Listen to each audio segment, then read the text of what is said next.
T-minus 3, 2, 1,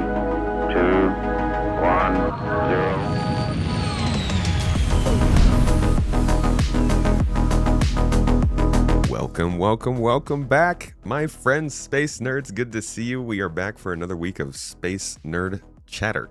Some good conversation about what's going on in Star Citizen this week. And it's interesting. Vulkan API is being added to Star Citizen 4.4. So we're seeing some actually interesting improvements. I won't say they're big improvements just yet, but I brought the person who is going to be able to tell you if they're big improvements. And this is a system that's been in development for at least 6 years.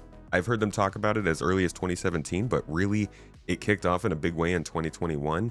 Around the same time as engineering, which is an equally big gameplay system, also coming into the game in 4.5. So we have a really big update closing out Star Citizen for 2025 with two major topics that I wanted to bring in TenPoundFortyTwo to talk about today, because we chatter about this stuff all the time, but honestly, you're the guy to go to when it comes to analyzing Star Citizen performance. So I figured we could talk about, is the game actually running better?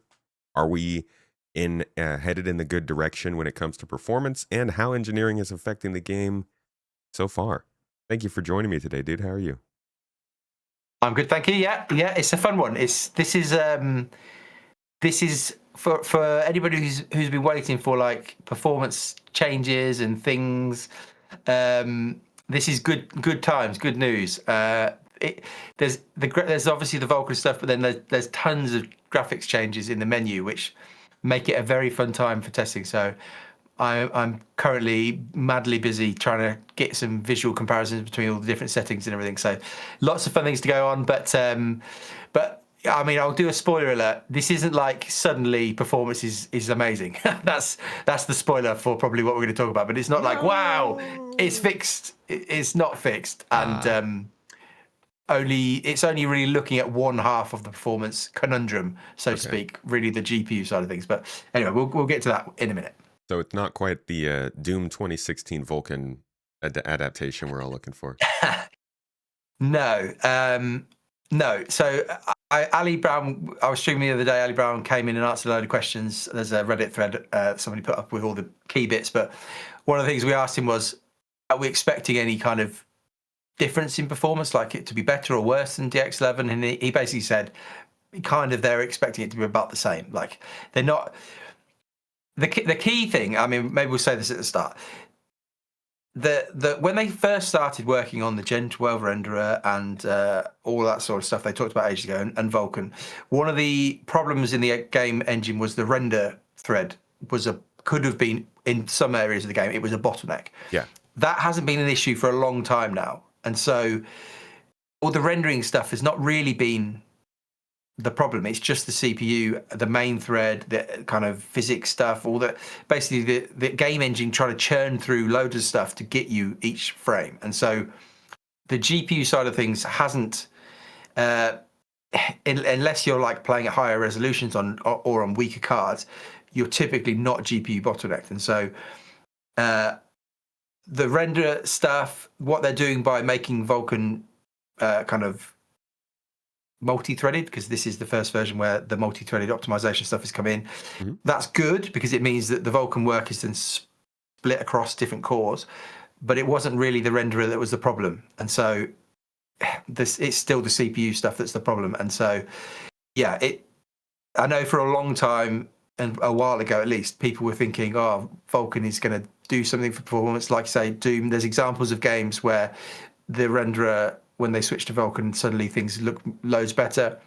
I've not done any massive testing yet, but based on what Ali's saying, I don't think this is a time where we should expect suddenly magical performance improvements and it to feel like a real game. It's still got the issues that it's always had with the CPU stuff. So in some ways, some people might be disappointed by that, but I think for a long time, I mean, I've been saying for a while, and I know a lot of people have been aware of the fact that this was never going to be a silver bullet. And if they can get it working as well as DX11 to start off with, well, that's a good thing. And I will do a load of testing comparing the two, but testing on the PTU for performance stuff is not really great because, I mean, yeah, there's a load of logging stuff running debug code. Again, Ali confirmed that the other day in the chat. There's not a much point doing performance testing now because there's other stuff that gets in the way and messes it all up. So once it goes live, I'll do a load of Vulkan versus DX11 testing. But for now, yeah, don't get your hopes up for a magical Christmas present of performance, maybe in Star Citizen, or at least on the CPU side. So, Okay. yeah. So big moment, big realization, especially after years of people like myself even thinking there was going to be some big improvements from this. What I would like to ask before we move forward in the conversation is, do you think overall, I think we're at around milestone 3 in terms of their big work and changing from DX11 over to the Vulkan API that they laid out 4 years ago.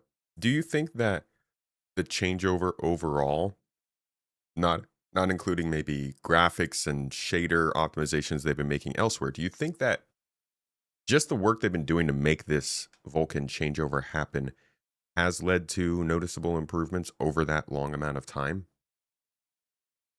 Um,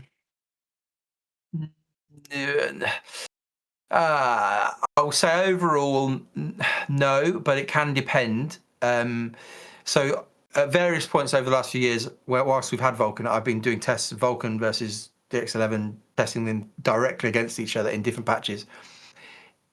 Often Vulkan is smoother, so the frame time graph is not so spiky. With DX11, it can be like you're going along and then whoosh, just big frame spikes all along. Mm-hmm. Sometimes in some patches, it's felt like Vulkan has been much smoother, and so some people's experience is that. So depending on your hardware, many people you might speak to say, I've been on Vulkan for ages because I get a smoother overall frame time, and that is better, which is fair. Other people will say, I can't get Vulkan to work. It just crashes all the time. And there's some issues now. There's some big issues with AMD cards. Well, it's not actually really AMD's fault, I don't think. There's issues with newer AMD drivers at the moment, and easy anti-cheat, which means you basically can't go any newer than, what is it, 20, or I forget the name. I forget the numbers exactly, but it's 20. Oh, I can't remember. 9.1, 20 something, 9.1 is the latest drivers that you can build from AMD side. Yeah. So that's, and then there's also some weirdness with Vulkan. I tried to test Vulkan on a different machine the other day and I just couldn't get it to work full stop. So the numbers themselves haven't really gone up with Vulkan at any stage, but they have been smoother in various patches. And that will be one of the things I'll be testing once this comes to live. I'll be, again, doing a load of runs with Vulkan and a load of runs with DX11 and comparing them and open up some frame time graphs just to see, because ultimately people, if your performance is like all over the place, like jolting up and down, that can feel worse than having a slightly lower frame rate that's smoother, which is kind of what Vulkan has given us. But it hasn't really at any stage been like an improvement in average frame rate over DX11. Right. But they're not finished yet, so we'll see how it goes. Yeah, I hate those 1% frame drops. Like, I'm fine. I would much rather have a 30 frame per second game that never drops below 30 frames than a 60 frame per second game that constantly is getting like moments of 10 frames per second. It's that's what's always bugged me about Star Citizen, and I think for a lot of people, yeah, if you just like, especially back like a couple years ago, if you would just get this segment of gameplay where you get maybe like 10, 20, 30 seconds of just pure 60 frame per second gameplay with no hitches, and you stop for a second, you're like, wait, this is so smooth. Did they change something? Did they do something with the lighting? And it's like, no, you're just seeing it at normal speed and it just looks a lot different. So that, I love that it's going to help with that sort of stability, but I think a lot of people at this point in the conversation are probably wondering if we're not actually seeing optimization improvements in terms of our frame rates from Vulkan. Maybe we will or maybe we won't, but what is generally the idea behind implementing the Vulkan API from a more casual standpoint? Yeah, good question. Partly, I'm trying to think back now, partly that's because Vulkan is supported, in my understanding, that's better for Linux stuff, which they've kind of all along said they will support. CRG have kind of talked about Linux support all along.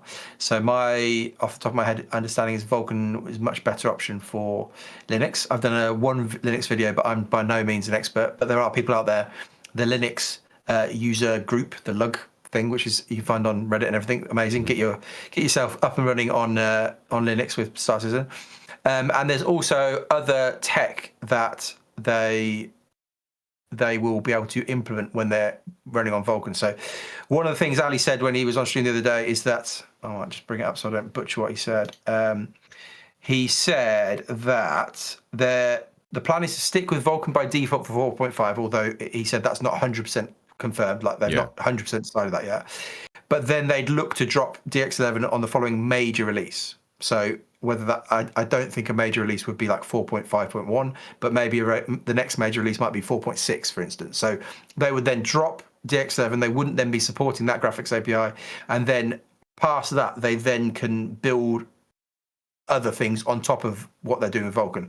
One of the things he's talked about, I think, in the past, again, I don't want to put words in his mouth, but effectively he said FSR4, which is AMD's latest and greatest upscaling technique, so the equivalent of DLSS, that I think he has said they can't do on both DX11 and Vulkan at the same time, or something like that. And so they would need to be onto Vulkan before they put in that. And then there's things like frame generation as well. There's things that they want to build on top, and potentially even the global illumination stuff potentially they've only been building it to work on top of Vulkan, I think, is my understanding. But there's things like that will mean there'll be reasons like that. That's why they've gone with Vulkan. But because I mean, the one question that the average person might ask, well, why not have both? Because again, there have been plenty of examples, like lots of games that give you an option between maybe DX11 or DX12 and Vulkan. Whereas CIG are not doing that. They're basically going all in with Vulkan and just supporting that, which I guess creates a lot less work. But again, if there's certain tech that will only work built on top of Vulkan, then that'll be the reason for that. And that was one of the theories behind what's going on with features and things like fire and engineering is all this stuff being held back because you're depending on Vulkan and Gen 12 renderer to be able to run this stuff better in the game. Now that they're finally starting to get this into testing and it's clearly going into 4.5, but they're still including DX11. Do you think that throws some cold water on that theory? Or is it still possible that Vulkan has been holding them back from getting more feature development going? I don't know if it's the engineering stuff. I think I'm trying to think now. I can't think. I haven't done any since this latest lot of patches, but I feel like in the tech preview I did turn on DX11 and still did some engineering stuff. Yeah, I can't remember. I don't know. It does work. Okay, so you confirm. Yeah. So yeah, I guess that kind of does pour cold water on that. Is they're not the same teams, obviously, the people doing engineering and Vulkan stuff, but there will be some crossover maybe in terms of shader stuff and the graphics teams doing the fire stuff. We're speculating, but in some ways, it doesn't really make much difference either way. We've got what we've got now, and DX7 is going away. That's kind of the funny part about all of this is like we will spend so long debating and speculating and trying to figure out what the heck is going on. But as soon as a feature drops into Star Citizen, it just becomes part of the zeitgeist within like a quarter, like we will debate all we want about how much item recovery may or may not be ruining the game. How much is it going to kill loot? What's going to happen to the flow? Like all this stuff. But after like a month or maybe two after it comes out, there's only a few people who are still talking about it. Not to say it's not important to people. Like it's obviously it'll come up when people bring it up. I'm sure there's plenty of people in the comments who are like, I still care about that. But like, as far as conversation goes, we move on so quickly. And it's funny to see all the things they cause disagreements and turbulence in the community. Like engineering is just the newest thing.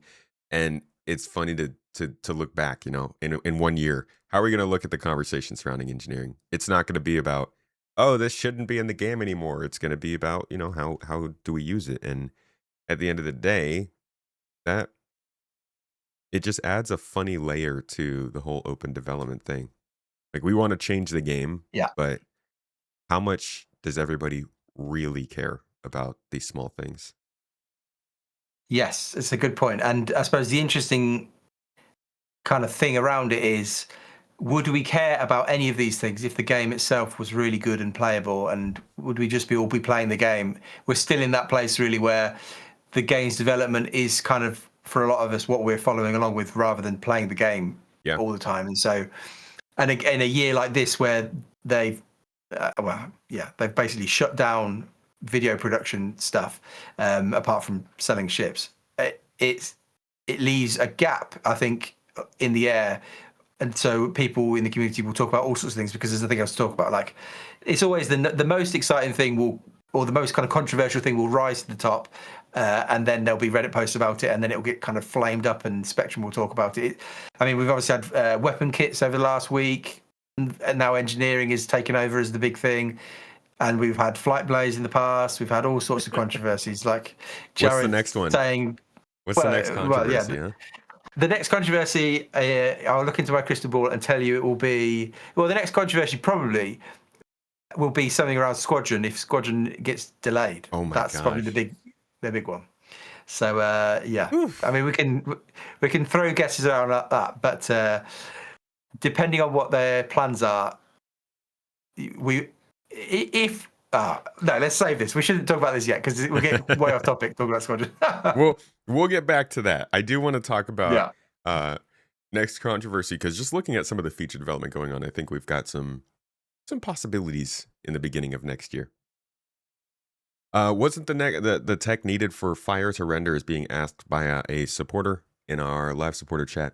By the way, folks, if you guys are Twitch subscriber, Patreon member, YouTube member, any of those things, you can come and join this podcast live and like chat to us, talk to the guests and ask questions. I actually did not see fire when I was on DX11. Like I said, you could switch over in the PTU.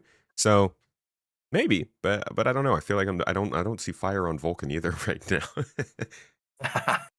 I mean, I couldn't answer that. I probably will go in and check on DX and see what you can see. But my assumption would be is that if there was anything if they had to have Vulkan on for all the engineering stuff, I imagine they would have brought Vulkan in earlier, and that we wouldn't have DX11 as an option now. I can't imagine now that they're going to put 4.5 live, and there'll be an option to turn it to DX11 and it turns everything off. I can't see that that's a thing. So I assume it all works on both, but I haven't personally tested DX11 fire stuff. No, I think you're probably right about that. Speaking of Vulkan, let's turn back to performance. One of the big things that I think a lot of people know your channel for is covering the performance of Star Citizen, and boy, oh boy, Star Citizen has struggled with performance. It is a topic for sure. How are you feeling about it and the way it runs now versus the beginning of this year? Have they made adequate progress on making the game more performant overall? Well, I think the short answer probably is no. I'll just bring it. I made a video the other day about just 4.4's performance, and actually 4.4 wasn't the worst performing patch you've ever seen in the world. Like, surprisingly, considering the PTU, it was like third best, right, in terms of FPS. Oh, yeah. It was. I made a graph that tracks it all through the year, and basically it's the fourth best performing in Lawville, doing the Lawville run loads of times. For me, it was averaging 79.9. The best patch was 4.1, that was 87.6. The worst patch was 4.2.1, which was 66.6. Now, there's a ton of reasons why that can vary. I think I said in that video they put some new tech into 4.4 that may have changed things. They talked about zone partitioning stuff for their zones, which may have helped things. Potentially also it was because people were more spread out because the new system is in Nix. People are visiting there. And also IAE is on at the same time. And also the free fly means that there's loads of people on the servers, which you'd normally think is a bad thing. But then it probably means that actually there's more servers being spun up because there's more people playing. And so you're never really... I think it's harder to get onto an older server that's been up for ages. And sometimes when a server's been up for ages, there's loads of entities running on it, and it actually just does affect your client-side performance, which not directly, but indirectly. So, ultimately, if I'm looking at this graph now, the performance at the start of the year at 4.0 in Lawville, I was averaging with a 9800 XGD. We're looking at CPU performance here. It's at 1080p, so we're CPU bound. That was 68.9%. and we're technically, yes, it's gone up to 79.9%. So maybe you'd say that's a bit of an improvement, but it's bounced up and down all the way through the year, and so you wouldn't say it's all just been heading upwards in a really good direction. It's almost looked random, which I'm sure it isn't. But if you're saying, "Oh, it's been a year of performance improvements," well, I wouldn't go that far. Things are slightly better maybe at the start of the year, but it hasn't like changed from being unplayable on like a low end system to suddenly being really playable on a low end system. Yeah. This is a high end system, and it's still like borderline enough frames that most people would expect from a real game. So yeah, what's the CPU and GPU you're using to get those kinds of frame rates? So that's a 9800 XTD and a 5080 with 32 gigabytes. It's a pretty good computer. Yeah, and so that's all on the CPU and RAM. The GPU is doing nothing really at 1080p. You drop everything to 1080p to eliminate the GPU as a kind of factor. But if you're on so my minimum spec, well, if in the same video, I mean, feel free to go and watch the video for anybody who's watching that. Yeah, I know you did, but anybody who's watching this. But the 4.4 performance is somehow a good one. The stuff when you get to Levski or Lagski, as you want to call it, here's a better example. So in that case, the 9800 XTD is getting 56 frames. The 5800 XTD is getting 39 frames. What I kind of recommend is the minimum you'd go into the game with CPU-wise, the i5-10400, or maybe the kind of on the AMD side, it's the 3600. That's getting 25 frames. And then the actual official minimum spec on the website from CIG, the i7-2600, which is a CPU from 2011, a Sandy Bridge i7, that's getting 11 frames. Oh, and so, dude. And so Levski itself has actually massively improved compared to the PTU. Like the PTU, that official minimum spec CPU was getting less than 5 frames. So it's doubled in performance. But 11 is nobody's cup of tea. That shouldn't even be legal for them to be able to say that's the minimum spec. That's crazy. Well, yes. Yeah, I probably agree.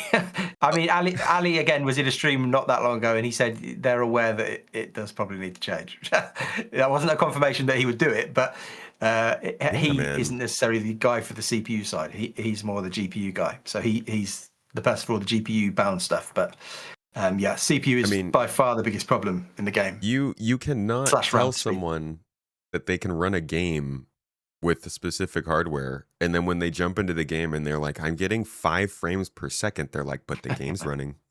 That doesn't work. Yeah, that's kind of how it's felt at this point. It's like, if the game will turn on and not crash. And to be fair, I had to try multiple times and mess around with the page file to stop that from crashing. Yeah, that's not okay. Yeah, it feels like CIG's approach has been pretty irresponsible, not ideal, misleading. Maybe, yeah. That's probably good words. They're probably the right words, yeah. I would say we broached that one straightforward. That's just, that should not be on the website. I mean, we're already, because my next question to you was literally like, we've been talking about Vulkan, hopefully the optimizations it makes, and obviously, as we can see, it is doing a lot on the GPU side, right, is what you're saying, which is not a problem. Yeah. So then the next question is, what the heck are they doing for the main thread? And what can players expect in terms of this game actually running better for them? Because a lot of people can and want to play this game, but their computer just does not meet the need. It's a great question, and it's a question that I was hoping this year would help answer a little bit. I was hoping when they talked about this year of stability, content, performance, year of playability, I thought and hoped that we'd see some sort of actual optimization effort. And in reality, we haven't seen any notable change for most systems. And so maybe, yes, some people might say, my things have improved, blah, blah, blah. But it's not like the low-end system that I'd recommend, that i5-10400. That hasn't suddenly got massively better over the year. That just hasn't happened in my testing, at least. So I hope this year would be the first time really since maybe, was it 3.3 when they suddenly massively improved performance. We couldn't get out of teams, and then Yeah, obviously constrained streaming. Yeah. We suddenly saw a jump in performance. Yeah. And then From since 5 frames then, per second to 18. yeah, exactly. It was a big one, and things have got better over the years. But part of the reason things have got better is because hardware has got better. So the best option for that person who's sitting there saying, "Well, my PC doesn't run this game very well. When will this game look better, run better?" The answer is, well, it'll run better when you buy better hardware. No, dude, you can't even Which is say that obviously right not- now. That's insane. Well, exactly. Right now, to the idea of upgrading your system to maybe a new AM5 platform with new DDR5 RAM is insanity, because the RAM prices have gone crazy, and also storage prices are bad as well. So Got to remortgage your home. Well, exactly. And so I think if I'm remembering correctly, Ali did mention at one point that there's another round of optimizations coming from Squadron at some point in the future. And so potentially we'll see some performance stuff there. Again, we'll state it again for the sake of everybody watching.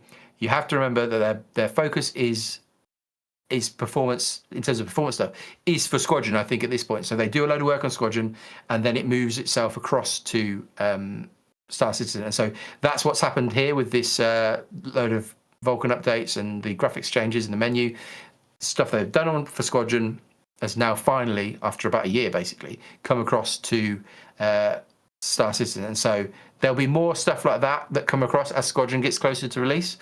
Whether that's going to suddenly fix the fact that the main thread is slammed all the time, it's on the engine guys. It's on the crazy and incredibly clever German guys that we sometimes see, the engine people. So Christopher Bolty, those guys, the ones who have built, like some of those guys came from CryEngine, where they're involved in building this engine. It's on those guys to do some magic. But the answer might be to wait for the 10800 X3D or whatever it is, the next generation from C. That's a joke, and it's a ridiculous thing to say, but it's interesting now that we've got the CPU from 2011 that was basically top end in when the game was kind of being first launched, roughly around then, and seeing how much more performance you can get from modern hardware. CIG in some ways are being gradually saved by the fact that hardware is getting faster and faster. Yeah. And so by the release of 1.0 in 2080 or whatever it's going to be, maybe the hardware will be good enough. But yeah. It's crazy though, because I mean they clearly they've been improving the game to match the hardware capabilities.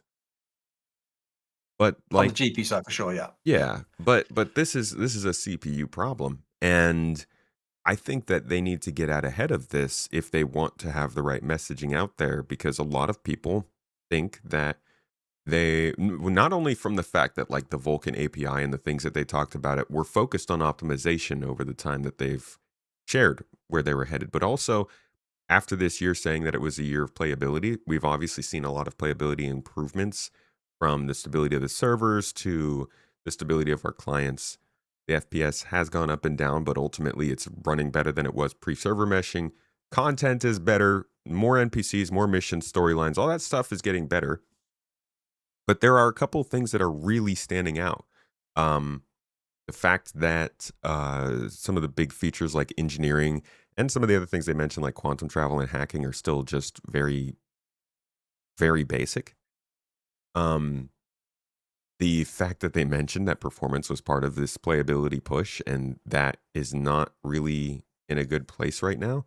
And also, we still have plenty of missing missions from before 4.0. And I think these are all things that they could really benefit from mentioning or talking about on Star Citizen Live, whether it's calling the devs and just having a quick sit down. Yeah. I would love for them to be able to do calling the devs again, where he can call Ali Brown and get 15 minutes of information about optimization, and then he can call Torsten and get 15 minutes of information about progress on a certain feature. It doesn't have to be an hour-long Star Citizen Live, but I do think they should be probably messaging a bit on this performance and optimization thing. That's one of the biggest things slowing people down from playing now. Yeah. No, I mean, as much as it's fun for Ali to be coming over to the stream and answering questions or whatever, ultimately it's better for everybody if that stuff is shared in official capacity as well, at least. So, I don't know why they've given up on something like calling all devs. I I don't understand. It seems obvious, like you say, just to get an update on a few little bits and bobs, but they've stopped. Maybe Jared, when he's talking about doing new shows next year and having a go at maybe doing all of the video content, and now he's got his teams up and running or whatever he meant by that. Maybe there's some scope to get some of these old shows that were effective to come back. But yeah, I mean, the only thing I'd say is that based on what we were talking about before, is that there's always something else that comes along that's the controversy. So in some ways, from CRG's point of view, like they don't have to tell us anything, because we'll be focused on engineering. First of all, this year we've been focused on Nix. Then now we focus on engineering. If they do a crafting update towards the end of the year, which maybe they will, maybe they won't, then there'll be a focus on that. If there's a letter from the chairman at the end of the year, that's a chance for them to communicate. Like the whole thing, it's a carrot and a stick. We're always as stupid backers. We're following carrots. We're basically donkeys. We're all donkeys, and CIG are the carrot masters, Stupid and we are following nerds. on. Yeah, we're following on what they're saying, and I mean, they'll argue again. I think we could talk about this, but we've probably done it before. But I'm sure they'll argue, based on the amount of money they've made this year, why would they need to communicate about things like performance? Man. Because people are buying spaceships anyway. Why do they care? Why would we officially communicate bad news when you're going to spend your money anyway? I guess is how they might think. Yeah. But I agree with you, though. It'd be nice if they talked about it officially. I think that this year proved that they can make plenty of mistakes and talk about bad things and still improve the game and see a lot of money come in. Now, like selling a ship every month at minimum obviously helps their money, but like everybody has met somebody this year who was like, I took years away from the game and then I came back in this year and I was actually able to do stuff. Now I'm here and I got a new ship and I'm playing something semi-regularly, and it's like, yeah, if they just make the game play better, people are coming back, they're spending more money, they're making more money, and I don't think they care as much about controversy. People aren't complaining about master modes and item recovery when they're just, like you said, looking at what's going on with engineering, crafting, or the new storyline. But yeah, people can't even see those new storylines when the game ain't running for them. Well, yeah. It's CIG are like a magician with a smoke bomb, basically, aren't they? It's like, there's things happening over here, bang! We'll just throw something on the floor, big smoke bomb, and then they'll reappear somewhere else and be like, here's something else to look at. It's all illusions, it's all it's all magic. But yeah, they can get away with this. They can get away with it not being perfect for port. They can just say, well, just go and buy a better PC. I mean, they themselves have never said that. But ultimately, you can, on a top-end machine now, it kind of performs okay in most parts of the game. And so Yeah. maybe people who buy the game, hopefully they try it out on a free fly. That's what I would hope for everybody who's buying it for the first time or trying it for the first time. You try it on a free fly, you check it out on your PC, and you're like, this is awful. Then you've got a choice. You're like, do I have to upgrade my PC to play this amazing, crazy game that I like the look of?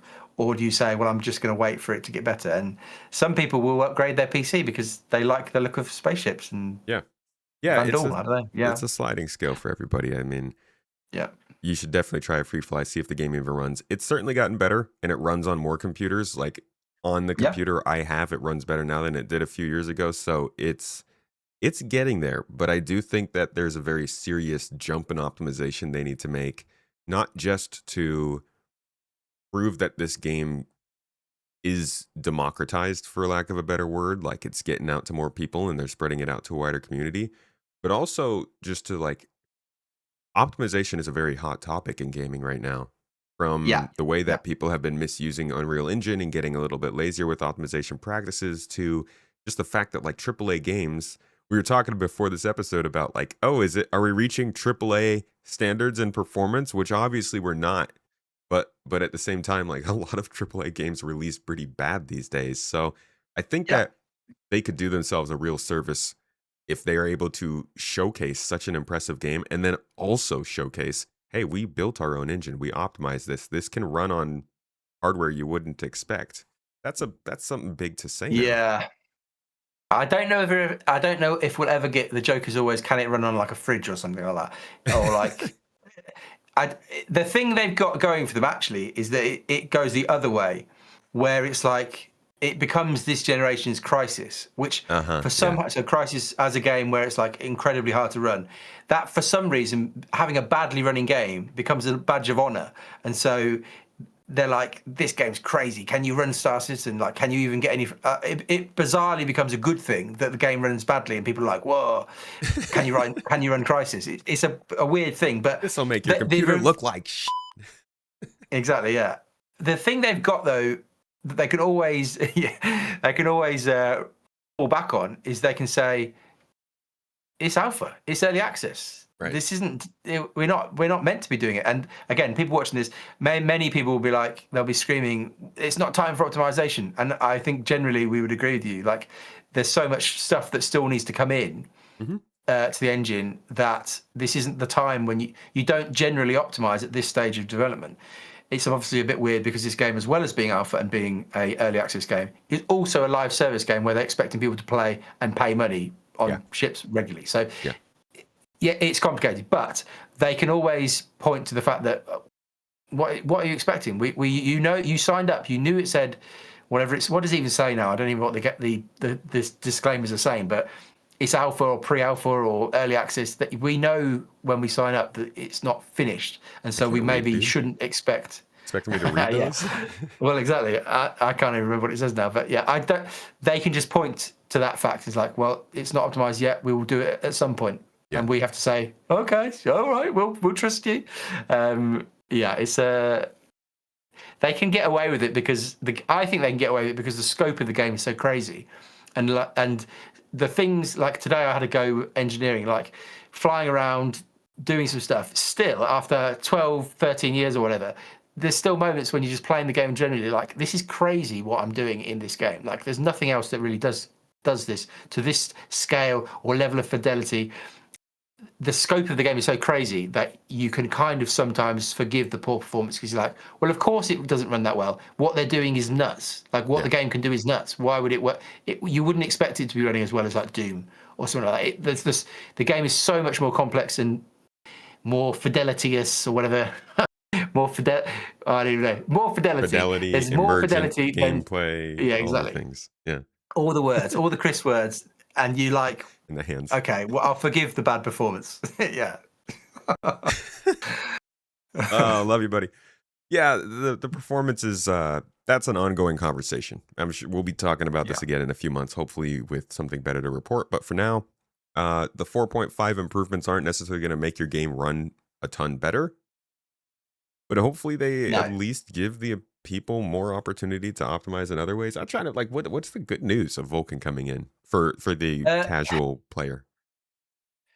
I don't know if Vulkan itself is the thing to focus on. I think the graphics menu changes are much more of a thing. Okay, the big thing to talk about here is that there's now a whole heap of more options in the graphics menu, and they all actually do things.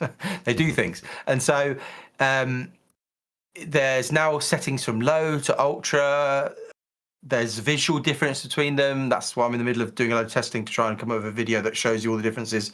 But the main thing with this seems to be around VRAM. So your graphics card has a bunch of video memory, and CIG has had a load of problems over the years with lower end cards running out of VRAM, and then that causes all sorts of performance problems, especially AMD cards. When they run out of VRAM, in my testing consistently over the years, they've been performance falls to pieces, like you go single digits.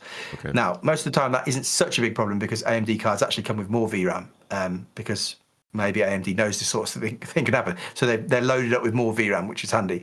But now in the graphics menu, you've got a graph at the bottom that tells you how much VRAM the game expects you to be using based on your settings. And there's an auto detect setting that will also recommend what you should be on. I think generally it just chooses between low, medium, high, very high, and ultra. And so if you're running around now with a graphics card with, let's say, 8 gigabytes of VRAM, you can now go into the settings and change the settings to reduce the amount of VRAM that the game will use. That will, in theory, help your performance in certain parts of the game. And so that's a really good thing. Ali then also mentioned when he came into the stream, he mentioned that there's a menu going to come at some point in the future, which will have tooltips on, which will tell you what all the different settings are doing, which is handy because at the moment you're kind of guessing, which is kind of why I'm making this video. But the big thing there is that there's now much more you can do in the graphics menu. The thing to, again, be aware of, none of that will do anything for your performance if you are CPU bound. So if your CPU is the problem, you can change all the graphic settings you want in the world, and it's not going to change your frame rate because the CPU is still going to be the bottleneck. But go on, yeah. One of the tips used to be like boost up your graphic settings so your game uses more GPU than CPU. Is that still something? Is that kind of thinking still going to help people? Well, that's one of the things that Ali actually debunked. So I've tested that in the past. I could never find any evidence of that actually happening. Ali also when he was on the stream, he said, I'll quote him so I don't misread. He said that no graphic setting offload things to the CPU. This is a long-term misconception. So okay. The thinking behind it is basically if you put more pressure, if you're more GPU limited, does it give the CPU more headroom, or does it allow it to do its work without being completely capped out? Which is not quite the same thing as what we're saying. But effectively, he's saying no. You could, in theory, cap your frame rate at like 30 or 40 maybe, and then you're slightly below hitting like bottlenecks. I don't know.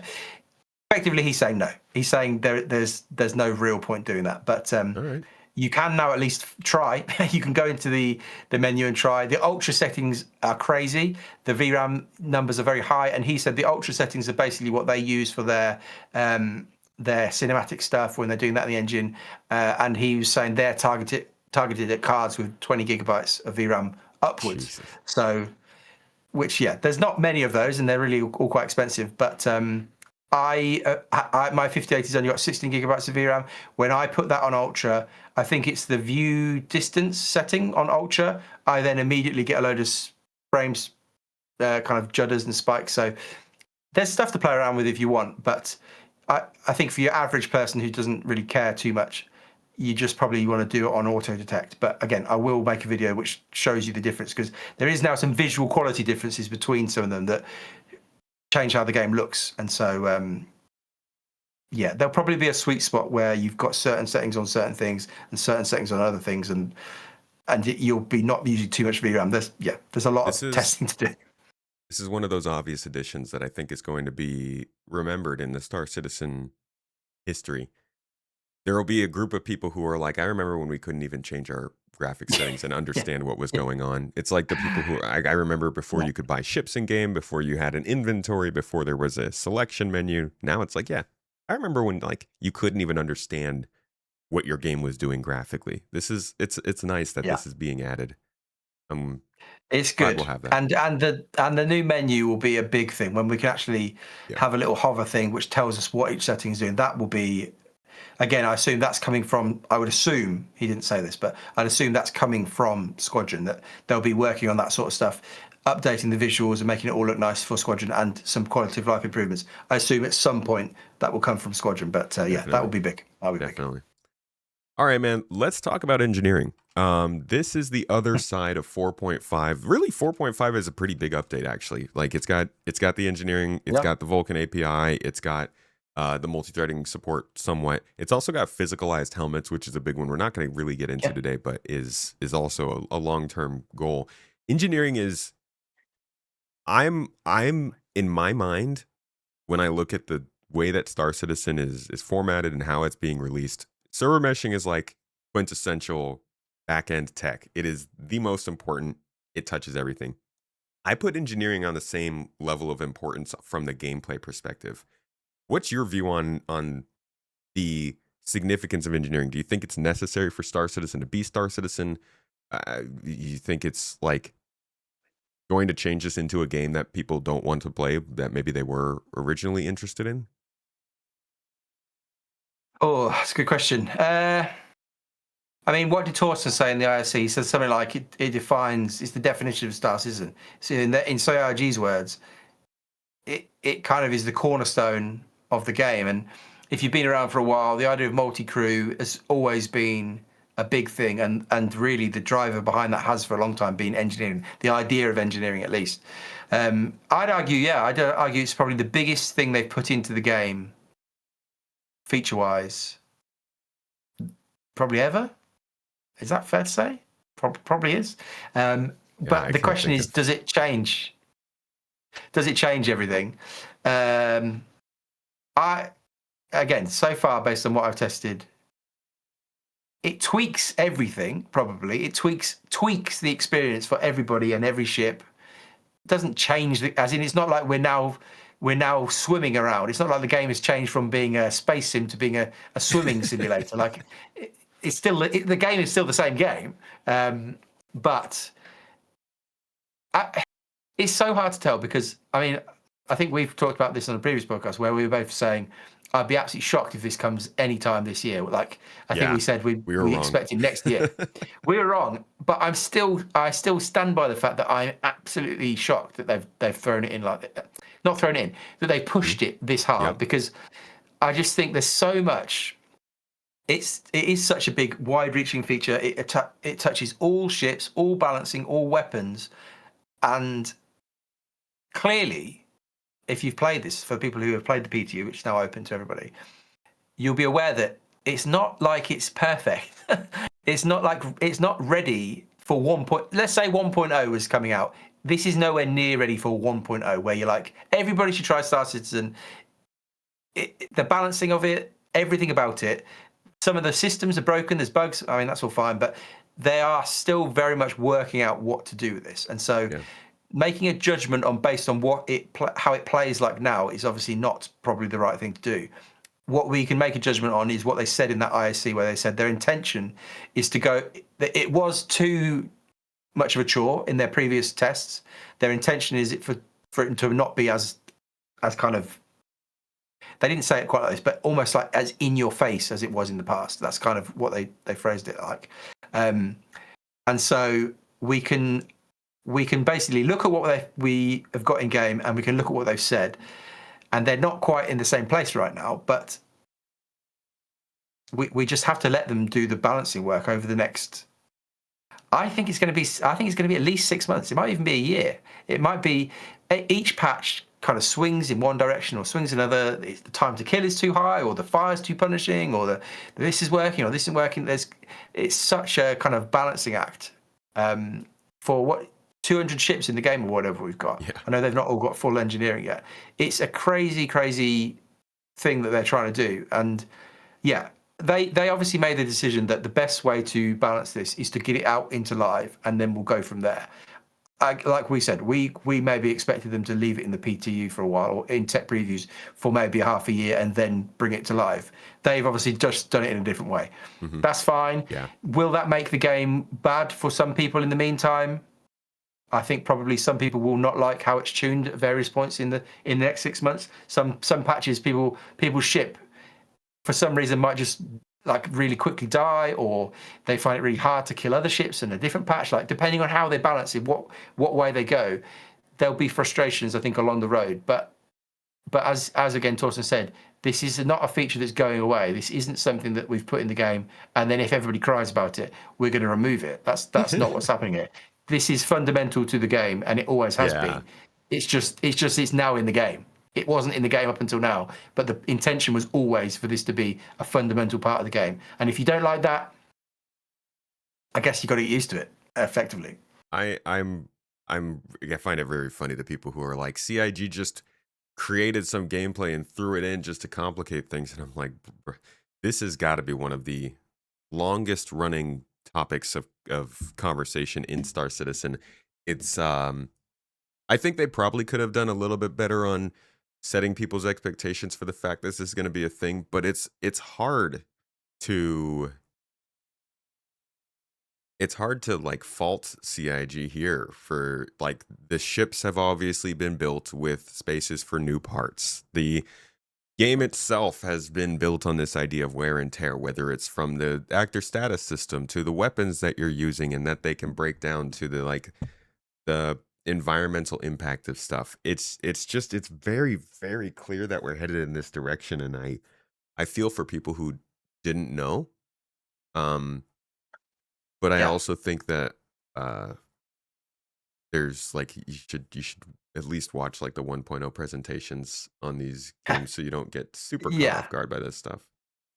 I think if you bought the game in the last like say you played the free fly at IAE, and you're like, this game's amazing, I really love this. And then literally like yesterday when it went to wave 1, you're like, oh, I'm excited, I wonder what this new patch is gonna be like. And then you're like, that they're the only people who have a right to be like, Yeah, that's what? fair. Yeah. They're basically that's it though. If you've because 4.0, remember, was supposed to have all of this stuff. Engineering was we had loads of ISCs. It was supposed to be in 4.0 last year, and then it disappeared. If you've been around for more than like 2 weeks, you should have known this was coming, and you can't act surprised that this is the direction they're going in. I mean, unless you're like not somebody who watches the videos. And again, I think you're doing a disservice if you follow this game, if you play this game, but you don't follow on the development at all. Like if you literally just stick your head in the sand and say, I'm just going to play, I'm not going to follow anything the CIG is saying, you're probably not doing this right. But yeah, for most people who have been around for more than like a month, if you're acting surprised, you're being silly. I think is the politest way to put it. The other side of the reaction, I think, is from people who maybe knew about it, but are a bit surprised from the implementation. So obviously it's a little bit different, as Torsten emphasized. They have scaled it back a bit from the things they were saying. And it's interesting the way they were talking about it in ISC felt like what I thought was their idea the whole time, that I swear there was a point at which somebody from the company was like, this is about extending the life of ships and like creating new opportunities after what would normally be death. But then Torsten was like, yeah, we realized we had made this into something that was being more annoying, and we wanted it to be something that felt like it was empowering, which I think is a great verification they could make.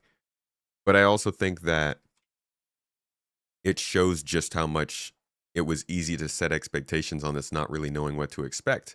Now that it's in the game and actually functioning, people who were like, yeah, I'm down for maintenance and all that kind of stuff, are also seeing the fast way that components are breaking down. They're seeing the fact that you can still crunch the hull to a point where the ship explodes.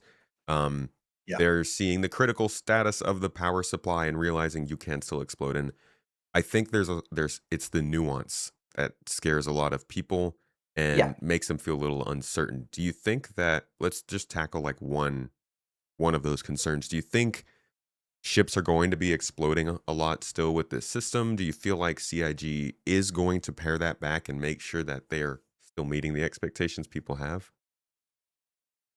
Yeah, so that happened to me this morning while we were on stream. We had a Starlance attack, and we took a long time trying to get to the point where we could get anything to attack us. But we had some ships attacking us. The hull went down to 0. We weren't really trying. We were trying to see how it would work, see what would happen. And the hull went to 0. The power plant went into a timer. The timer got to 0, and we didn't blow up. So I was like, oh, maybe this isn't a thing. But there was just some desync. About 20 seconds later, then bang, the whole ship went. So that was quite a fun thing. But to me, the ship's blowing up thing in that example, that didn't make a ton of sense to me. Somebody put a comment, I think, on the stream comment section. They said something like, it's like I'm expecting to like hit my car's like body, and like if I hit it enough, suddenly the car will explode. Like if I hit the metal with a sledgehammer, suddenly the frame of the car will just go bang. Like it doesn't make any sense. And I think I kind of agree with that. The idea that the power plant just suddenly goes into a critical state because the whole HP has gone down to 0 seems nonsensical to me. It doesn't make any sense. But so the hull, it's not even that the hull makes the ship blow up. The hull makes the power plant go down to 0. Is that it? Something like it's quite hard to tell exactly what it was, but the armor, the shields are down, the hull goes to 0. The armor's at 0. This is what happened to me at least. Then the hull goes to 0, and then I don't know if it was immediately because I was on the engineering panel. I wasn't the person repairing the power plant. It could be that any extra damage taken after the hull has gone to 0 basically just goes directly onto the power plant potentially. Or the ship just immediately goes into critical. I couldn't tell exactly what it was, but what it wasn't, I don't think, was that the power plant itself was taking damage, like bullet penetration damage. Yeah. It seemed like some sort of system where, well, this is at 0, this is at 0, therefore you must blow up, which that I don't think was ever my understanding of what they were doing with engineering. It was much more, you've got to hit the right component, otherwise it won't blow up. So we don't know how any of this is going to, again, let's say what we said at the start. We shouldn't judge it based on this patch, because again, this patch will probably get changed tomorrow when they put on the next patch. And again, I don't think we'll be able to judge this for up to 6 months to a year. They're going to be balancing, working out all the edge cases. They're going to go back and forwards on some of this stuff to change it. So it's not like we should all just get our knickers in a twist or whatever right now and just go crazy. But I think they probably want the feedback of like, this doesn't really work or this doesn't make sense. I've seen all sorts of videos and things on Spectrum of different directions, people being able to like just target the opposite direction of what I've just talked about, where they can just target the power plant with really good shots, and you can explode quite a lot of ships quite quickly. That's probably problematic as well on the opposite side. So they're in the middle, or they're not in the middle, they're at the start of a big balancing journey. And I think they've said things in the past about what their intentions were around things like exploding and how it would all work. Whether they change their mind on some of that stuff as we go forward, I don't know. I can see that. I suppose one way to put it would be that some people are going to be upset with how this all gets balanced eventually. Like, they'll come to a point where they're like mostly happy with what they're doing as a company, but as backers, there'll be some people who look at that and be like, I don't like that. Yeah. Is it going to be something that gets some people to quit the game? Maybe, but I think there's plenty of things in this game that they've made decisions in certain directions, and you kind of have to go, well, okay, that's maybe not exactly how I do it, but doesn't change the overall scope of the game for me. Like, for me, looking at engineering, they could go in different directions with this, but it's like a subsystem almost, rather than the whole game. Like, this isn't a game that's just about engineering. It's a layer that kind of sits below all the other things that we'll do. Yeah. And I'm hopeful that, based on what they've said in that ISC, it won't be too much of a chore. It won't be too up in your face. It will be something that sits below the surface mostly. But again, we will see how it goes. What do you think? What are your thoughts on it? I think they've got a challenge ahead of them. I think this really, not to bring it back to server meshing again, but it is reminiscent of how server meshing released. It is a big system that they've been able to get to a certain point internally that feels like it will drive the game. It can do something that they want it to, but they really need to get a lot of eyes on it. They need to put a lot of load on it, and they just need to get all of the feedback they possibly can, because it's a very complex system that, whether you think it's despicable or disappointing or not, they as a company cannot finalize it on their own. And I think about other games and how they develop, like, let's say, Elder Scrolls 6. No, we could say Cyberpunk 2 is it's really early in development, probably pre-production at this point. But they already are figuring out game systems that they want to do in there that maybe they can or cannot test, but they're limited to the point where, like, no matter what, they have to figure it out internally. And you could say that CIG is lazy for not doing that, but I do genuinely think this is going to be a better gameplay system after you get thousands of eyeballs on it to possibly get some of the little things that you might have missed. It comes down to their ability to take that feedback and make reasonable changes from it. But, like, this is the point of Star Citizen. This is what we all signed up for. Oh, well, maybe not all of us, but a lot of us signed up because we wanted to be involved in the development.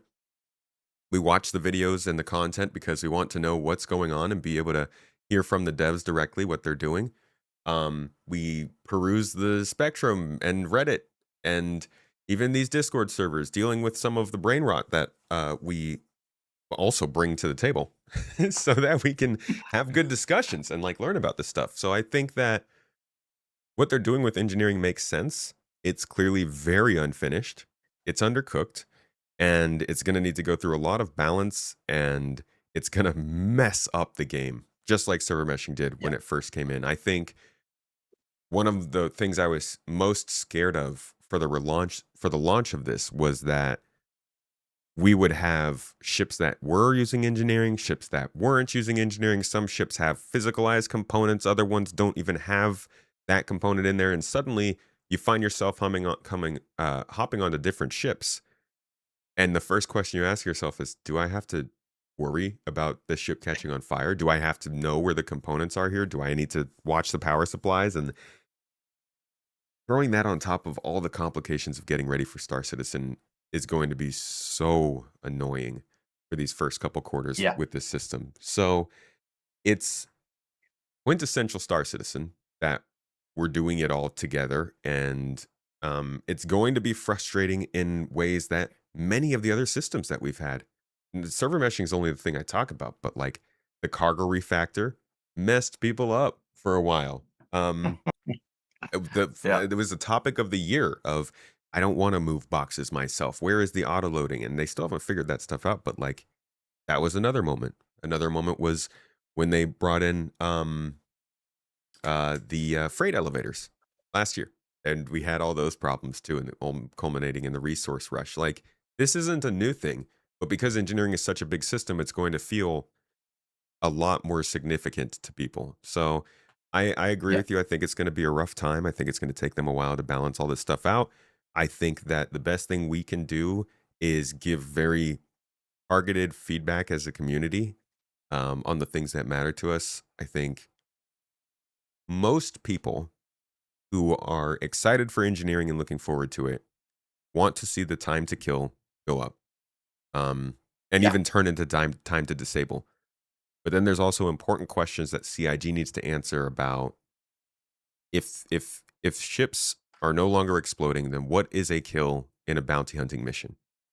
And more importantly, Yeah. Yeah. how often do you need to kill somebody in a bounty hunting mission versus going on board and apprehending them? Do you need to go on board to shoot them with the gun to kill them? Is that mission complete? How do Yeah. you teach this to people getting into bounty hunting? And then considering all these complications for all the other professions, like, it is a system that's built for a game that clearly isn't ready for it. And there's just so many ramifications that are going to come from that. I think it's just going to be a little bit chaotic for a little while. Yeah. Yeah.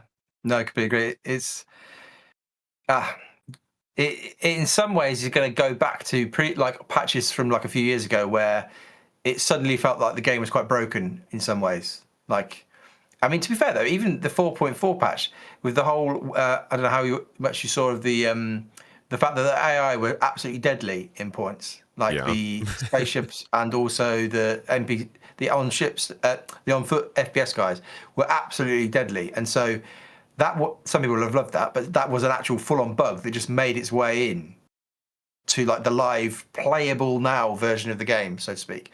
And so Star Citizen has never been like bug free. Obviously, that's a ridiculous thing to say, but this I think will take it back to maybe like 3 or 4 years ago, where there's patches where it's just like, what is this? That's Like, actually, yeah, well, that's funny because we just spent the whole year, like, we said this at the beginning of the year. We're going to do a year of playability, right? Getting content, doing yeah, some yeah, fixes, and stabilizing the environment, but they're going to have to eventually start adding features again later.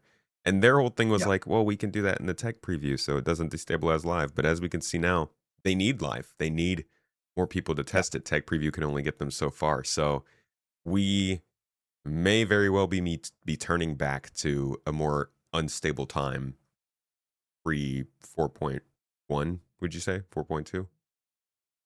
Yeah, yeah. I think about I don't know. I mean, anything almost in the three dot whatever Yeah. branches, like where things could just break, or this thing didn't work, or this was completely unbalanced. And I mean, in theory, if this comes out and is quite stable from a performance point of view, a stability point of view, they'll probably do what they've done the rest of this whole year. So again, we keep talking about this, but this whole last year we've basically been on the same branch of the engine.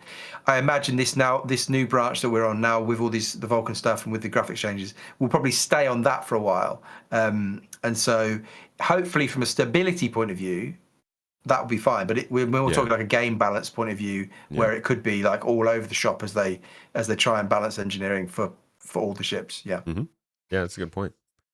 Um, okay, another topic that has people a little bit concerned about engineering that has popped up is more of a design intent, right? Not a glitch. the whole idea of like ship armor long term was that, Yeah. especially I think one of the biggest things was like, if you have a big ship with like military grade armor, you're not going to come over and shoot it with a pea shooter, pew pew, and do damage to it, right? This was a sense of creating importance in bigger ships and separating the difference between a dogfighter and a bomber and all that kind of stuff. But now that armor is in the game, surprisingly, in my opinion, at least in this early iteration, they are saying that even with smaller guns, size 1, size 2 guns, you can eventually strip down that armor plating and get to the components on the inside. Why do you think they've done this? And do you think it's a good idea? Yeah. I personally don't like that. I much prefer the idea, yeah, that your little Aurora can't go up to an Idris and whittle it down over like the case of over the like 10 hours. Like if I'm a really good Aurora pilot and I've got 10 hours, I can eventually take down an Idris because I can wear down its armor and then wear down its hull, blah blah blah. To me, that doesn't make much sense. I wonder if there's a question around does that though cause a problem in terms of pay to win? If there's certain ships that actually don't damage other ships, does that scream pay to win? In that, well, if you want to actually fight against these guys, you have to buy this ship. Like, is that too far from the CIG's point of view to limit some ships to just be able to do nothing?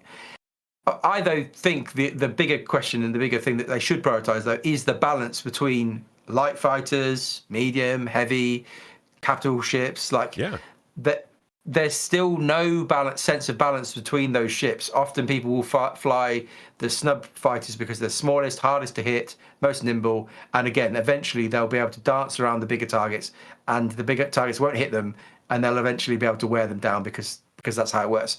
I think that's silly. Is how I look at it. I think that they haven't worked out the kind of the combat triangle almost, or like this ship is good against this ship is good against this ship, and this ship is good against this ship. They just don't seem to have worked any of that stuff out. And so I was hopeful that armor would be a big part of that, and it still might be. Like again, this was a really late addition to this last patch. Yeah, we saw it on the end of ISC. Jared had recorded an extra bit of voiceover to basically say, "Oh, and by the way, we've chucked armor in there as well." Like, this isn't like necessarily their long-term intention. So I do hope that and I've done no testing with armor whatsoever. I don't know how exactly it works, but I do hope they do move to a system where it is rock paper scissors. And again, then the other thing with this is Maelstrom. Like in theory, the armor system is all tied up with Maelstrom stuff anyway. And so, I mean, we were talking a little bit about this. Oh, go on. Well, that also makes you wonder, even with Maelstrom. So, as of right now, you shoot the hull. We're going to go back to the hull damage thing real quick. You shoot the hull, you get every face of hull down to 0% damage. This is supposedly going to blow the ship up. How does that translate to Maelstrom? Are they still going to have it be to the, like...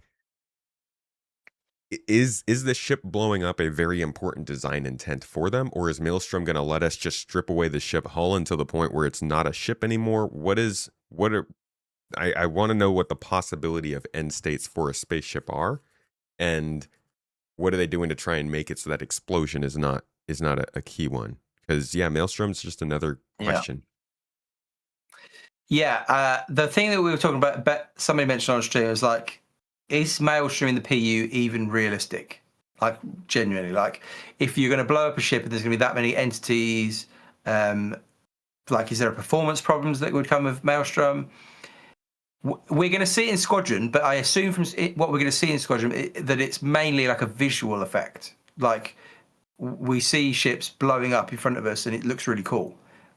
I don't think we need to understand why they're blowing up or how it all works. Again, as long as good guys shoot bad guys, is that all they need for Maelstrom in Squadron? Like you're talking about end states for a ship. From a Squadron point of view, they just need to know that you as the player can feel heroic by blowing up. They can blow up in Squadron. I don't care about that. Yeah. So I guess the question is what they're doing in Squadron actually is that work that then leads to Maelstrom coming into the PU, and I guess I might say maybe that doesn't. And Maelstrom for the PU could be a long way down the line. Yeah, you're right. And so then, how can they even think about Maelstrom when it comes to designing engineering right now? Like, I don't think they can. So they probably know slightly more than we do about their long-term intentions for like end states for ships and things like that, and how it all ties together. I would guess though that they don't really know how to factor Maelstrom into this current system, and it may all get reworked if they do at some point get Maelstrom in. But again, like somebody said earlier in my stream, like maybe there's a chance that Maelstrom itself doesn't make it to the PU in the way that they maybe showed us in those first. I mean, that sounds like heresy, I know, but no, I think it's been a long time. I think that's true. I think that what they showed us for the demos of Maelstrom are way overblown with what we're gonna get. Like, I don't think I actually think when they first showed us the Maelstrom demos, they showed ships crashing into outposts and buildings. In the next one, they showed walls and like arches. And I do feel like they're probably moving away from the idea that buildings can be destroyed. Yeah, we'll see. I mean, it wouldn't be crazy if it was a post 1.0 feature Maelstrom, I think, at this stage for the PU. Obviously, we're going to get it in Squadron, but I think whenever they've talked about Maelstrom in any context since then, it sounded like it's years away, like years and years away. So, is it even on the roadmap for 1.0? Good question. Are you looking? Yeah, I'm looking at that because I don't. They got instancing, Star Sim, audio, server meshing, Star Audio, Global Illumination, Starchitect, Planet Tech, Dynamic Weather. I don't see Maelstrom on here as a 1.0 feature. So maybe that says a lot. Yeah, that is actually a really good point. I don't think I ever caught that before. Very possible that Maelstrom is a much longer term thing, because Maelstrom also has to tie into like their item 2.0 system or whatever they call it now, which is like defining what everything is made of in terms of materials. So you have to know that this ship is made of steel and iron, and that ship's got titanium and whatever else, and all of that factors into salvage. It is a big system, and the fact that it's not on here for 1.0, I can't believe I didn't notice that before. Interesting. I didn't know that. Oh, okay. So yeah, the armor penetration thing is a little bit weird, and it also points people back towards the idea that maybe we're still kind of sticking to health bars in a way with these ships, and sort of just like a meter that ticks down to destruction. How do you think that do you feel we were supposed to be getting more away from that and into like a systemic realm of destruction, or do you think that what they're doing is a good compromise for the system they need to make, but also keep it simple for more casual players? Well, yeah, you probably nailed it there. There is probably a level of compromise, and there probably is a level of trying to keep it like understandable for your average person who just turns on the game for the first time. But yes, ultimately, it does still feel like you're in any game and you've got a health bar in the corner. It's just going down as you get shot. Like that didn't. I think that's okay if it comes to like disabling the ship. I think the problem is, from my experience with it today, is that feels less satisfying when the ship just immediately blows up when it gets to zero. Like, I don't know how exactly they would do it. They could, in theory, do a system where you could there was no health pool at all, and it literally was just the components. And if you shot the right components in the right places, you would disable a ship. That's pretty hardcore. Like that's going to confuse a lot of people. That's what I thought it was going to be. I thought there'd be no more explosions. Yes. Well, even if there's no explosions, if it's just disabling components, but then you could repair them and get back going. It's a big skill gap, or a lot of a knowledge check almost. If you know you're fighting a certain ship and you know where the components are, and all you have to do is shoot the power plant in the right place, or maybe not the power plant. Maybe if you shoot the shield generator in the right place, you just knock out the shields, and then you basically have won the fight. The skill level then for the top end pilots really comes into play, and so somebody like your Avenger 1 or whatever can basically dominate everything because they know more about where the components are.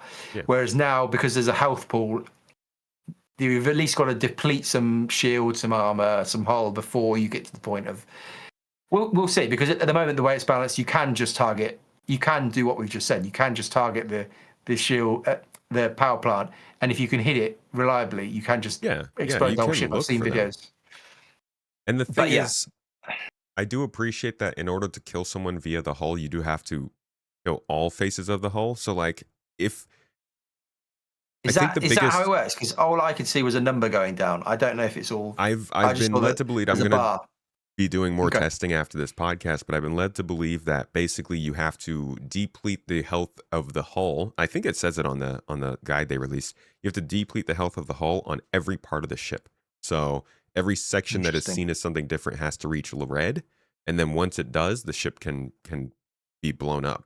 And I think that Interesting. as long as that takes a really long time, then it makes sense that afterwards you can blow up a ship. Like a method of blowing up a ship should still be allowed. You know, it's fun to see. Yeah. It's Yeah. cinematic. It's very cool, especially against NPC pirates. And honestly, we don't always want to board a ship. It's cool to be able to blow a ship up. I think that should be a very, very, very hardcore crime in protected areas. Yeah. Yeah. But Yeah.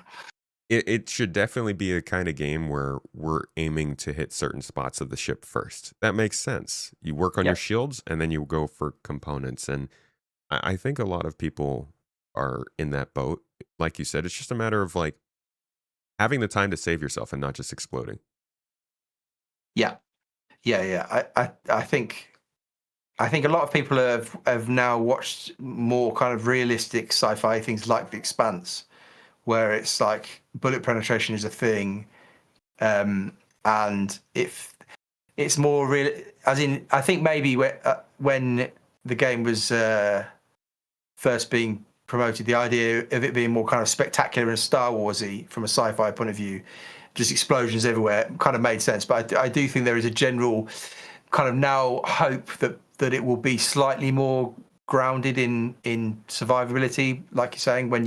When you're in a battle, you shouldn't just blow up, especially because the game is so punishing to get restarted again. Like Yeah. when I was playing earlier, it takes 2 hours to get everything together and get the people together. And so if they can allow people to get out of a big battle having lost, but still limp away like they talked about in the ISC, that is a big help, because the game is so time punishing. Like it takes so long to do anything. So if you can get your ship out, get it to a station, repair there, you can keep going, rather than, it's a bit like in FPS games where, well, even in Star Citizen, you have a down state. So you have a down state as an FPS character. You get shot, you take damage, but if you can crawl away to your friends, they can res you, and you can keep going. It's kind of like that. That's kind of soft death, hard death was kind of the thinking. But yeah, if it is full on final death through explosions all the time, that isn't quite what I think a lot of us were hoping for. But again, it's an early go at this, and I'd be surprised if they don't tweak a lot of the values around time to kill and time to disable. It's going to go, like we say, through a long period of balancing. We'll be talking about this again in the next month or two, probably with whole new levels of things to talk about. And that's the thing, is like the most important thing, if you are new to Star Citizen and you haven't gotten to get through a process like this where we're testing features, it's a little bit newer since 4.0. Most important thing here is just like get some sorry, I forgot the word. Get some experience with the system. Get in there, test it, see how it fits your specific playstyle. Biggest thing, don't go out and try and do something different. Do what you normally do and see how it affects it. That's what they're looking for, I think. They want feedback on knowing, how does this affect the people we're not thinking about? This is all combat focused, but like, how does this go into the salvager who's out in pyro for 2 hours at a time and might get shot once or twice? How does this go to the miners in the Argo Mole who have maybe blown out a component and need to replace something? So just like go out, get your experience, share it, show it on Spectrum. The more people who see what you have to say, it will affect their opinions, and we can come up with some kind of zeitgeist of community knowledge on how this might best move going forward. I had a question to ask you about expectations in 2026. Okay. So, sorry, this is a topic change. Was there anything else you wanted to say on engineering? No. I think people will. There's lots of stuff out there to watch. Everybody's making videos and Reddit threads. So yeah, we probably covered it. Definitely. Just recently, we had a nice talk with the good folks in the ship team and Jared, and they talked about the Forge. It's an amazing ship. It's like a mini Pioneer. Sounds incredible. And how it was delayed out of this year because obviously crafting wasn't come this year. Then they mentioned, is it coming next year? And still, we were not able to get a definitive answer on whether it was coming next year or the feature it depended on, crafting, was for sure coming next year. And I would bet most people are probably like, what? Because it's such an important system and it has so many ramifications and they've been talking about it so much. Are you concerned about crafting not coming into the game next year? I'm trying to remember what they said now. My understanding was that, or what my feeling that I got from that was that they strongly hinted that it was coming, but maybe I'm misremembering what they exactly said. But it's going to be interesting to see, can they squeeze in this tech preview for crafting that they've said they wanted to. That was obviously the thing they've publicly said at multiple points now, that they wanted to get a tech preview in by the end of the year that's focused on crafting. And so can they squeeze that in? Like we're close to the wire now. Can they do that alongside all the PTU testing for 4.5? Is that a wise use of their resources? I mean, we're talking next week, really, if they're going to do it. Like, they're not going to want to probably go much later than that. I guess my thinking around crafting coming next year is all to do with the fact that the scope, when they first showed crafting at CitizenCon 2023, was it? That the scope of it was, you can do this, you can do all this. And then when they showed it this year at CitizenCon, it was, we're doing some small items and FPS weapons. I don't really have any doubt that they can bring in the scope down version that they talked about next year, especially if they're going to treat it like engineering, because again, we've both said we're shocked in some ways that they've just thrown engineering out. Well, if they're going to do the same with crafting, I mean, what's to stop them from doing it? If they've got a basic version working that you can do small items, FPS stuff, and they're just going to chuck it out for feedback, if they're prepared to do that with engineering, why would they not do that with crafting? So I would expect a small scaled down version of crafting to come next year. I don't really have any doubts that they can do that. Whether it's for me, the questions around crafting aren't around this first version. My questions around crafting are how quickly is it going to scale up to being not just small items? How quickly is it going to scale up to being larger items, ship components? Although maybe that's it, that will come earlier than we think. Actual ships, like how long is it going to take for crafting to become a huge part of the game, rather than just a bit of an add-on, which I think is this first version is going to feel like a little bit of like here's a little bit on like a cherry on top of a cake that you can do a few little bits, but it's not the main thing. I'm waiting for the day when crafting becomes central to the game's the whole game, basically. A bit, in some ways, a bit like engineering, like a system that sits under everything in the game can be, like, for me, that's what I'm excited about. I don't expect that stage to come next year, I'm pretty confident that we'll get a basic version that then allows them to move towards that bigger vision. But I really hope so. The fact that the Forge was even attempted to come this year, I mean, in their original plans, it's surprising to me. Like, a few of the ships that they said they delayed out of last year, maybe that was the main one, but it surprised me that they were even having a go. And it sounds like a bit of a crazy ship, though, before. Like, it sounds like it can do everything. But it's a bit mad, really. But I wouldn't have expected the ground mining to come out of that ship this year, but it did seem like they at one point wanted crafting and base building to be a focus of 25 until they realized, it's weird that they would even think that, because there was definitely an understanding that they needed to plateau after server meshing and get some things fixed. I don't know. I guess I can agree with you. I don't know why they assumed they would make that much work, but the way that they weren't able to just come out and confirm that like crafting was coming next year was a little weird. I guess a lot of things can change in that time. And if we get the tech preview this month, I'll be feeling a lot better about that. But it was an interesting bit of conversation surrounding such a major feature that we're all hoping comes in. I mean, they're starting to get more diversity in their guns and armor. Yeah. If they can combine that with resource quality levels and the ability for us to mark down locations and share them with other people, then I think that's a basic crafting exploration loop right there. Yeah. Yeah. I mean, it is a big thing, even this first version, because it's blueprints and because, like I say, it's quality levels as well. Like they are touching, I guess, the mining system. They're touching potentially they're touching the store, the web store. Like, are they going to continue to sell items as items, or are they going to sell this in the patch bundles? Are they going to be blueprints for items? Like, there's all sorts of stuff that they've got to work out. So it's probably bigger that even this first version might be bigger than I'm giving it credit for. Maybe it is a bigger deal. But yeah, hopefully we get a tech preview in the next couple of weeks that just shows us the basic mechanics. And then we're talking some point next year for it to actually come into game. But it's in theory, a good crafting system can really elevate a game. Plenty of people will talk about different games that they love because of the crafting systems. And so,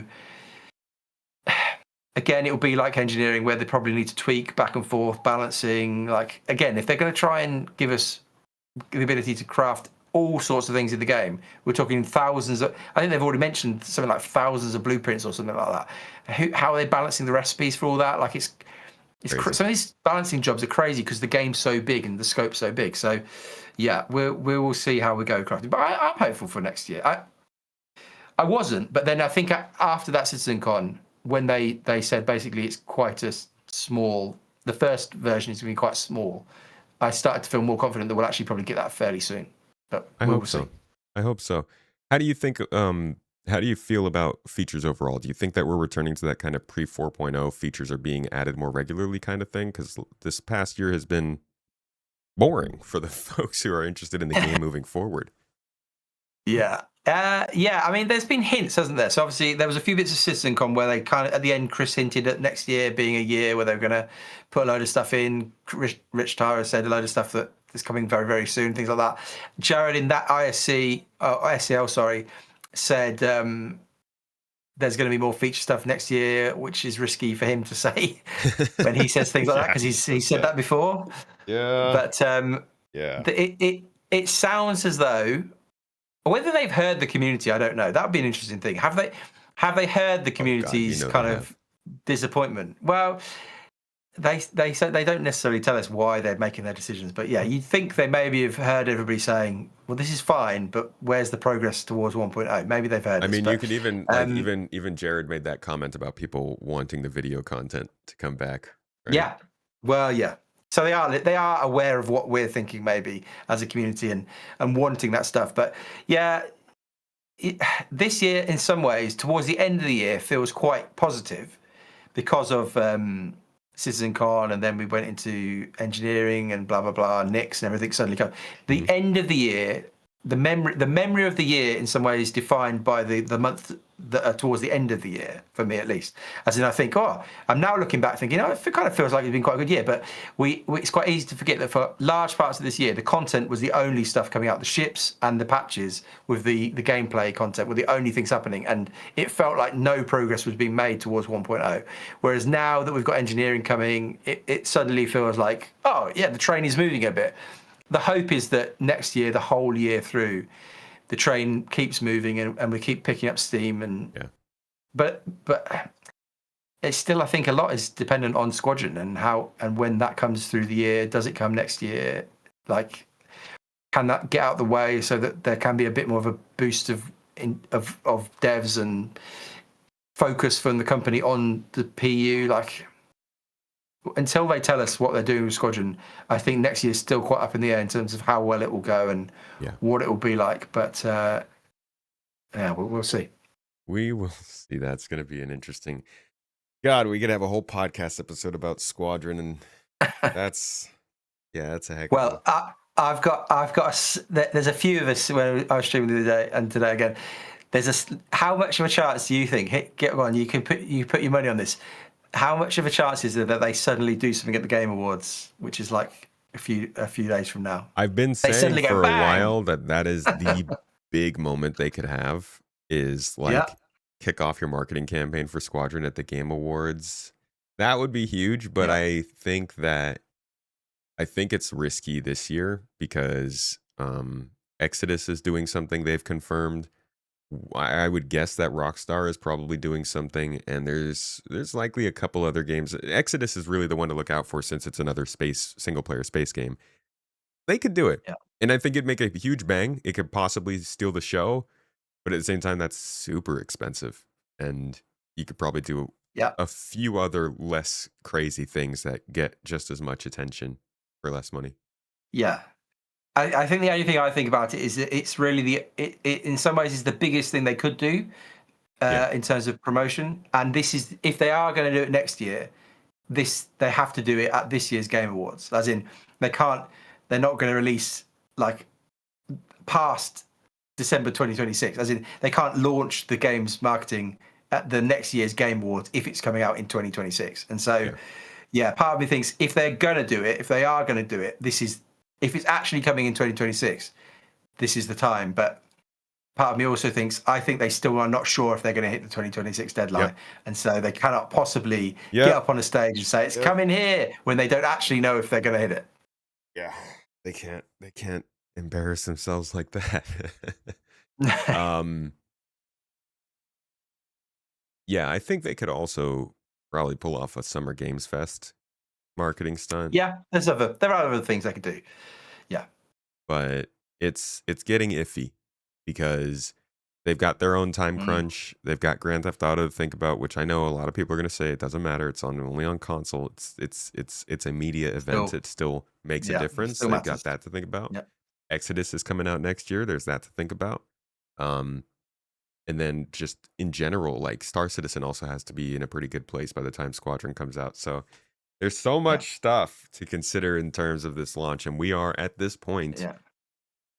At the end of this month, at least, we are no more than a year out from their potential launch. So Yeah. I don't know what to What's expect, your man. confidence? What's your confidence level for 2026, percentage wise? You're gonna ask me to put out an actual number. Nobody quote me on Go on. this. Yeah, this is it. um,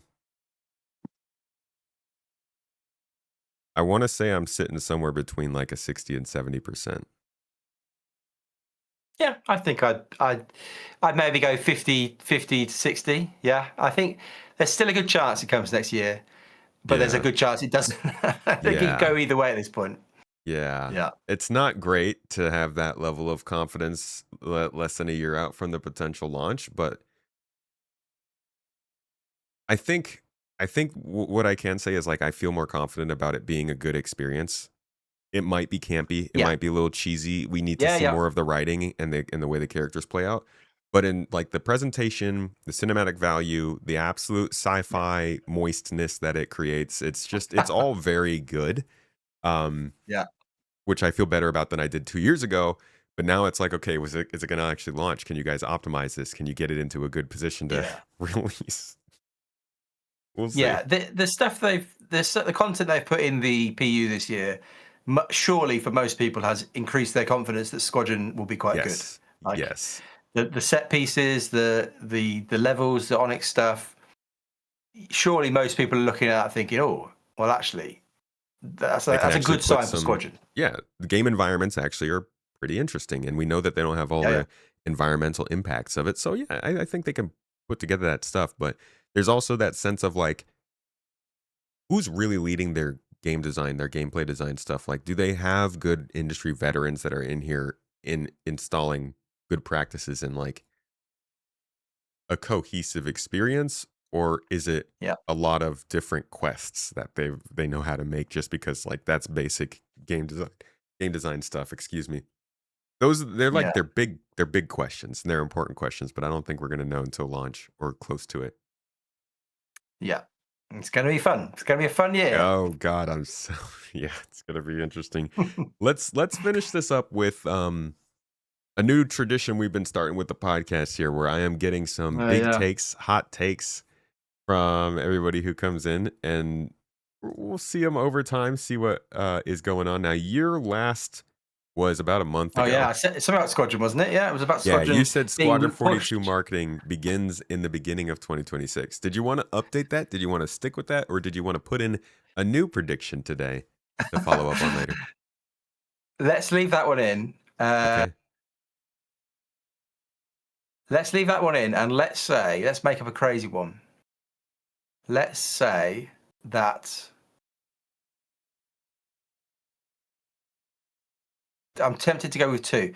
One would be that base building in some form comes next year. This is Okay. nuts. This is like ridiculous.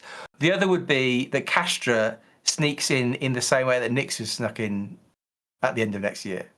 So we'll go. I think the Nyx one is more realistic. I think the Castra one is more realistic. I think base building seems So do nuts. I.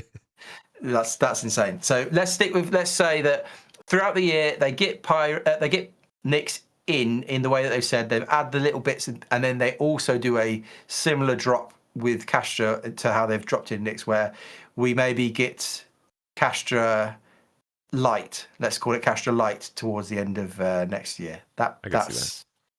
That's not crazy, is it? No, Okay, I but think that's we'll see. reasonable. Yeah, that's what Like we'll go for. just the landing zone, none of the extra planets, probably limited faction and Yeah. storyline and stuff. Yeah, I could see that.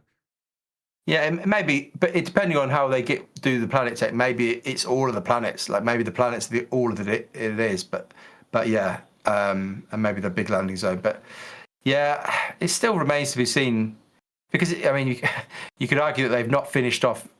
Still, they've not finished off Pyro in lots of ways, and so it's hard to know whether Or Nyx Santon. will feel. Well, or Sandom, yeah, that's fair. Nyx itself is obviously now just absolutely barren, and so. I mean, the numbers of people visiting Levski are way down now compared to the original PTU when it first came out, because it was like, wow, it's this new thing. Now, if you go to Levski, the numbers on the server are much lower. And so can CRG quickly get enough content into Nyx to get people playing there regularly? Or Yeah. there's all sorts of questions. It's going to be interesting. When is Planet Tech V5 coming? I think that's also an indicator Well, of yeah, Castra. that's a good one. Because they need Yeah, those that's fair. planets functional so that they can build the landing zone, which probably takes them more than a year. So if they haven't started on Sherman, we probably won't get it next Yeah. year. Oh, I just thought another one I should have done. I don't know what you think about this whole the comms thing in the new loading screen. I know that we could talk about the MSR and data running, whatever. But my real thing is, like, is that some sort of hint for social tools? Like, is it in the way that they teased all of the stuff for the Planet Tech with the terraforming stuff? Is this it's a bizarre thing to have as the main headline to change the comm system, center of the loading screen? Yeah. Have they been working on some social stuff? I don't know. We'll see. Yeah, I'm curious as to what that is about too.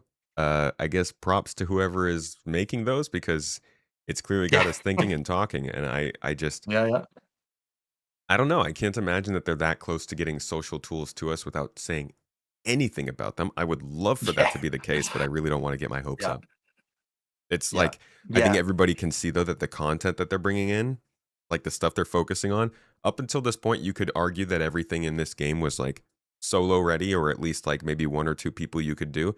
But they're very clearly bringing in stuff that absolutely requires 5, 10 plus people. Like even Hathor was something that you could pull off in a relatively small group. But at this point, they need to be able to support people getting into large groups, looking for groups to be able to do that stuff.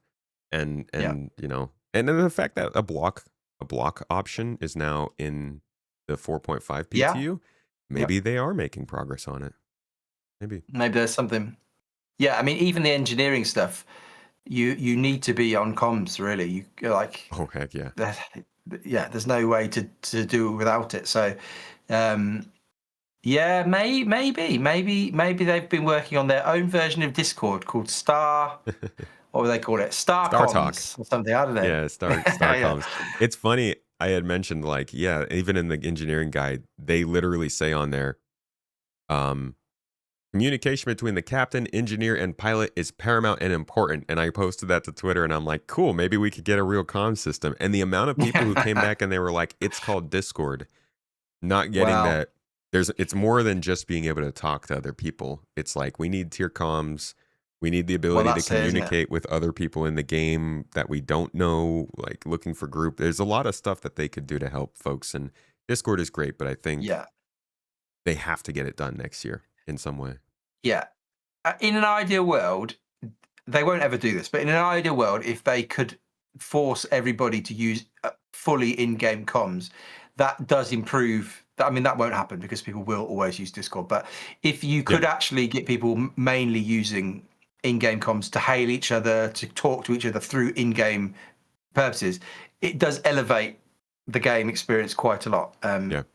Again, if you could, who doesn't want to do the Star Trek? Some ships in front of you, you hail them through your mobile glass, and you're actually talking to them through the game. Like that's an obvious that's an obvious way to escalate or de-escalate different situations. So and you, like you say, tiered comms for a captain to be able to talk just to the engineer or things like that, or to different.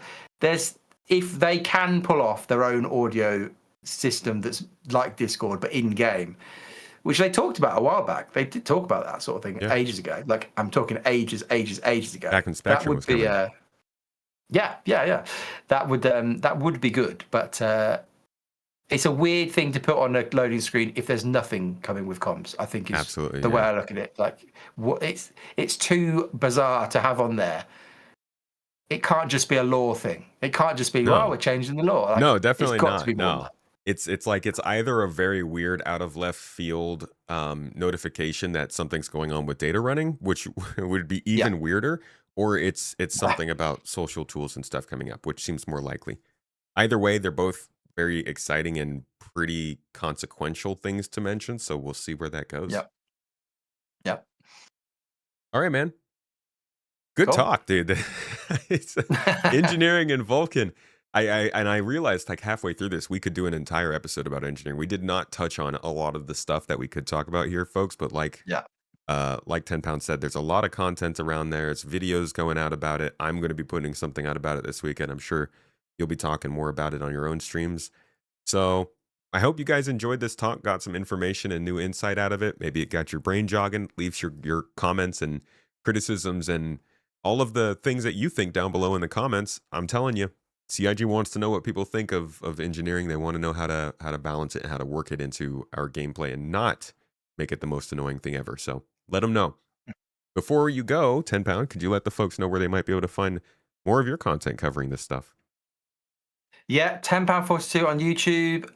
So there's a load of performance stuff on there, as well as some thoughts on the game and things like that. And then also on Twitch, I've been doing some streaming on YouTube and Twitch. Mondays, Wednesdays, Fridays, 9 a.m. UK. So we're trying to pump up the Twitch numbers because we're starting from scratch on there. So feel free to come and follow on Twitch. But yeah, it's lots of fun streaming and making YouTube videos. Nowhere else, no Twitter, none of that rubbish. But Discord, to be fair, if you actually, Discord we talk about, if you want help with like your PC parts and whatever, we have a great Discord server with lots of people who are very helpful and will be able to help you out with getting Star System running as well as possible on your system / like we joked about earlier, potentially recommending upgrade options. So yeah, come and join the Discord if you need some help. Yeah, man. Well, we appreciate what you do for the community. Thank you for making your content and for like helping people out with understanding how the game runs. That is not a sexy topic. And as you can see, not a lot of people jump onto YouTube to do that. So somebody's got nobody is stupid enough. No, I'm the only idiot who's stupid enough to do it. But yeah, everybody's like, it's just gonna be staring at 20 frames per second every year. Where am I supposed to be measuring? No, I appreciate it. I think it helps a lot of people. Thank you again for joining me so much. Appreciate you, dude. And everybody, thank you for listening or watching. If you're on YouTube and you don't like the ads, you can always join us on audio platforms, Spotify, Apple, even like Amazon. Pocket Cast is my own favorite, but you can use whatever you like. If you are on Spotify, you can leave a rating and review if you enjoy the podcast and if it's been making your commutes any better. But either way, just appreciate you coming and listening and watching. Appreciate you sharing it with your friends if you think they enjoy some Star Citizen conversation. And if you are a supporter, don't forget to come and check this out live or at least watch it early over the weekend. You can hop into the chat and suggest some new guests and also make fun of us while we're here talking. Thanks again, everybody, for coming. Appreciate you. See y'all next week.